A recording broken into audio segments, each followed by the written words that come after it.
Bismillahir Rahmanir Rahim. Alhamdulillahi Rabbil Alameen. Wassalatu wassalamu ala Rasulillah. My beloved brothers and sisters, Assalamu alaikum wa rahmatullahi wa barakatuh. I want to do something unusual today. I want to take you somewhere, not physically, in your imagination. I want you to come with me to a specific moment in time, a moment that happens every single day without exception, a moment that most of the world completely sleeps through. The moment just before sunrise. Picture it. The world is completely still. The streets are empty. The phones are quiet. The noise of the day has not yet begun. The sky is not yet light, but it is not fully dark either. It is that in-between space, that threshold, that sacred border between night and day. And in that moment, something happens that most people never witness, because most people are still asleep. The doors of the heavens open, not metaphorically, not as a spiritual concept that sounds nice in a lecture. According to the teachings of the Prophet Muhammad sallallahu alaihi wasallam, the blessings of Allah subhanahu wa ta'ala descend upon this earth in those early hours in a way that does not happen at any other time of the day. The rizq, the provision, the sustenance that Allah subhanahu wa ta'ala has decreed for His servants, it moves in those hours. It distributes in those hours. It finds its way to the homes and the hands and the lives of those who are awake to receive it. And the majority of people sleep right through it. My brothers and sisters, today I want to show you what you have been missing. Not to make you feel guilty, but to show you what is available to you. Starting tomorrow morning. Starting the moment your eyes open before the sun does. Because what happens to your rizq when you wake up before sunrise every day is not small. It is not minor. It is not a nice additional blessing on top of an already blessed life. It is transformative. And by the time we are done today, I believe you will never look at your alarm clock the same way again. My brothers and sisters, let me begin with something that I think will fundamentally shift your understanding of how rizq actually works. Most of us think about provision in purely economic terms. Money in, money out, salary, expenses, savings, investment. We think of rizq as a financial equation that we are trying to solve through effort, through strategy, through hard work and smart decisions. And effort matters. Strategy matters. Hard work matters. Islam absolutely encourages all of these things. But there is a dimension of rizq that has nothing to do with strategy, nothing to do with connections, nothing to do with the state of the economy or the opportunities available in your industry. It is the dimension of barakah. Barakah is the divine blessing that Allah subhanahu wa ta'ala places inside something. It is what makes a small amount go further than it should. It is what makes an opportunity produce results beyond what it logically should. It is what makes a business survive when by all calculations it should have failed. It is what makes a family live comfortably on an income that should not be enough. Barakah is not luck. It is not coincidence. It is the active, intentional, personal blessing of Allah subhanahu wa ta'ala placed inside your provision. And barakah has specific conditions, specific doors through which it enters. And one of the most powerful, most consistent, most guaranteed doors of barakah is the one that opens before the sun rises. The Prophet Muhammad sallallahu alaihi wasallam made a specific dua for his ummah. He said, "O Allah, bless my ummah in their early hours." O Allah, bless my ummah in their early hours. This is a prophetic supplication specifically for the early morning.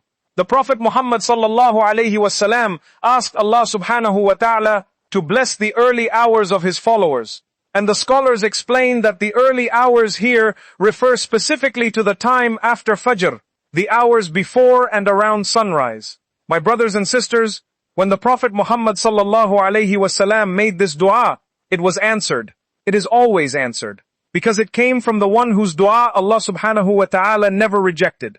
And that means the blessing he asked for is real. It is present. It is available. In those early hours. Every single day. For those who are awake to receive it. My brothers and sisters, I want to share with you a story from the time of the companions that illustrates this so powerfully that I believe it will stay with you forever. There was a companion of the Prophet Muhammad sallallahu alaihi wasallam who had a business, and he noticed something remarkable.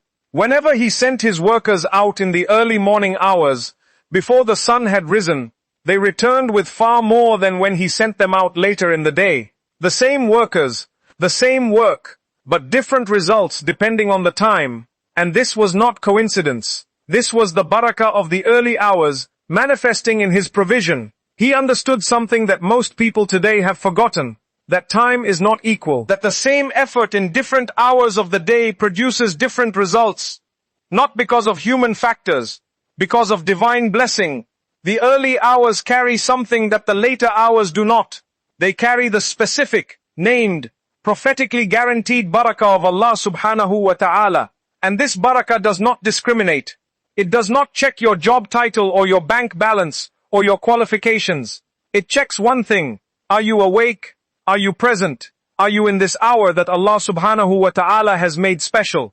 If you are, it is yours. My brothers and sisters, let me now connect this to the Fajr prayer specifically, because I think this is where the real transformation happens. Most people who struggle with provision, who feel that their rizq is tight, who feel that doors are closed, who feel that they are working hard but not seeing results, there is often one thing in common. Their relationship with Fajr is inconsistent. Now I am not saying this to judge anyone. I am saying it because I have observed it. And because the connection between Fajr and provision is not an opinion or a cultural belief. It is something that is rooted in the teachings of the Prophet Muhammad sallallahu alaihi wasallam and in the lived experience of believers across centuries. Think about what Fajr prayer actually is in the context of your day. It is your first act of worship before your first act of worldly pursuit. It is the declaration made with your body and your time and your sleep and your comfort that Allah subhanahu wa ta'ala comes before everything else. Before your phone, before your emails, before your work, before your plans, before the world. Allah subhanahu wa ta'ala comes first. And when you make that declaration consistently, when you prove it not just with words, but with the most difficult kind of action, getting out of a warm bed in the dark to stand before your Lord, something shifts in how Allah subhanahu wa ta'ala responds to the rest of your day, because you have established the hierarchy, you have shown him where he stands, and he responds to that placement with his blessings on everything that follows. The Prophet Muhammad sallallahu alaihi wasallam described the one who prays Fajr as being under the protection of Allah subhanahu wa ta'ala for the entire day. Under his protection, his care, his attention, his blessing. And my brothers and sisters, a day lived under the protection and attention and blessing of Allah subhanahu wa ta'ala is a different kind of day. Things move differently. Doors open differently. People respond differently. Opportunities present themselves differently. Not because you became smarter or more skilled between last night and this morning, but because of whose protection you are now operating under. My brothers and sisters, I want to talk about the birds. The Prophet Muhammad sallallahu alaihi wasallam compared the believer who relies on Allah subhanahu wa ta'ala to a bird. He said, if you were to truly rely upon Allah subhanahu wa ta'ala as he deserves, he would provide for you as he provides for the birds. They go out in the morning empty and return in the evening full. They go out in the morning, not in the afternoon, not whenever they feel like it. In the morning, and they return full. The provision is there. It is prepared. It is waiting. But it requires one thing, going out. In the morning, when the provision is being distributed, my brothers and sisters, there is something almost breathtakingly simple about this. The provision of Allah subhanahu wa ta'ala is not scarce. It is not limited. It is not running out. The birds find it every single morning because every single morning it is there. The question is not whether your rizq is available. The question is whether you are awake and moving at the time it is being sent. And the ones who consistently sleep through the early hours, who miss Fajr, who begin their day late, who miss the blessed window that the Prophet Muhammad sallallahu alaihi wasallam described. They are sleeping through the distribution, and they wonder why the provision feels tight, why the barakah feels absent, why they are working hard but not seeing the fruit of their work in the way they hoped. Wake up, go out in the morning, like the birds, and watch what Allah subhanahu wa ta'ala provides. My brothers and sisters, let me now be very practical with you, because I believe in giving you something you can actually apply. Not just something that sounds beautiful in a lecture. Here is what I want you to do, and I want you to try it for 40 days. Just 40 days. With full commitment. and see what changes in your provision, in your barakah, in the quality and the movement of your rizq. The first thing, make Fajr non-negotiable. Not most days, not when it is easy, every single day, no matter what time you slept, no matter how tired you are, no matter what the weather is, or how early you have to be somewhere, or how late your day was the night before. Fajr, every day, without exception. This is the foundation. Everything else is built on this, because the barakah of the early hours is connected to the prayer of the early hours. You cannot separate them.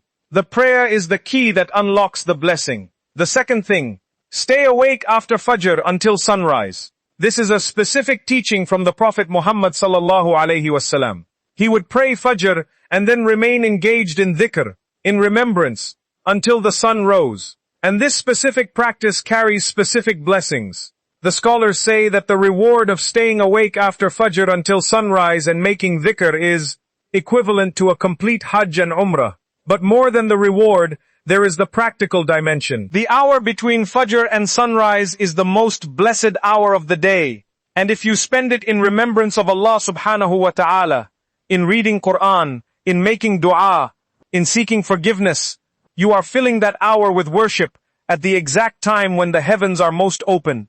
And then you begin your day, not groggy and rushed and already behind, but refreshed by worship, blessed by the early hours, and moving with the barakah of the morning already in your steps. The third thing, make a specific dua for your rizq in the early hours. Not a generic dua, a specific, personal, heartfelt dua. Tell Allah subhanahu wa ta'ala exactly what you need. Name it. Be specific. Ask Him for provision in your business, your work, your family, your health. Ask Him for barakah in your time and your income and your efforts. Ask Him to open doors you cannot see and provide from directions you cannot predict. And ask Him in the early hours, when the doors of heaven are open, when the Prophet Muhammad sallallahu alaihi wasallam's dua for the early morning is active, when you are in the most powerful spiritual position of your day. The fourth thing, begin your work in the early hours. After Fajr, after your dhikr, after sunrise. Begin whatever your work is. Whether you are an employee or an entrepreneur, whether you work from home or travel to an office, begin early. Not because early risers are more productive in a secular sense, although research does support this, but because the barakah of the early hours extends beyond the prayer itself. It extends into the work that follows it when that work is begun in the name of Allah subhanahu wa ta'ala, with the energy of a blessed morning. The fifth thing, be consistent. This is the one that separates those who experience the transformation from those who hear about it. The Prophet Muhammad sallallahu alaihi wasallam said, the most beloved deeds to Allah subhanahu wa ta'ala are those done consistently, even if they are small. Consistently, even if small. You do not need to wake up at 3 in the morning. You do not need to pray extra hours of night prayer, although that has its own extraordinary rewards. You simply need to be consistent with Fajr, with the early hours, with showing up before sunrise every single day. That consistency, maintained over weeks and months, produces a compounding effect. The barakah builds, the provision flows, the doors open, not all at once, not dramatically overnight, but steadily, consistently, unmistakably. My brothers and sisters, I want to address something before we close. Some of you are thinking, I have prayed Fajr before, I woke up early before, and my rizq did not change dramatically. So how can I believe what you are saying? And I want to answer this with complete honesty. The barakah of the early hours is real. The prophetic promise is true, but barakah is not a vending machine. You do not put in a prayer and get out a result. It is a relationship with Allah subhanahu wa ta'ala, relationship with Allah subhanahu wa ta'ala, that is built over time, through consistent worship, through sincere trust, through the ongoing choice to prioritize Him over comfort. And sometimes the barakah manifests in ways you do not immediately connect to your Fajr. The car that did not break down when it should have. The deal that came through unexpectedly. The health that was maintained when stress should have broken it. The family peace that exists when circumstances should have destroyed it. Barakah is not always a bigger bank balance. It is often a better life. And a better life lived with provision that is sufficient and blessed, and free from the anxiety of never enough, is worth far more than a bigger number that carries no peace with it. Trust the process. Trust the promise. Trust the Prophet Muhammad sallallahu alayhi wasallam, who asked Allah subhanahu wa ta'ala specifically to bless this ummah in their early hours. That blessing is waiting every morning before the sun rises. The only question is whether you will be awake to receive it. My beloved brothers and sisters, let me close with this. Tomorrow morning, before the sun rises, before the world begins its noise, before your phone buzzes and your to-do list calls, and the demands of the day begin, there is a moment of divine distribution happening. Allah subhanahu wa ta'ala is sending blessings. He is opening doors. He is preparing provision. He is responding to the prayers of those who chose Him over their sleep. And you have a choice. You can pull the blanket a little higher and tell yourself you will start tomorrow. Or you can get up, stand before your Lord, whisper your needs to the one who has unlimited ability to provide, and step into your day wrapped in the blessing of the hour that the Prophet Muhammad sallallahu alayhi wasallam called the most blessed. My brothers and sisters, your rizq is not stuck. It is not blocked. It is not being withheld for reasons beyond your control. It is waiting in the early hours, in the blessed window before sunrise, in the space between the dark and the light, where Allah subhanahu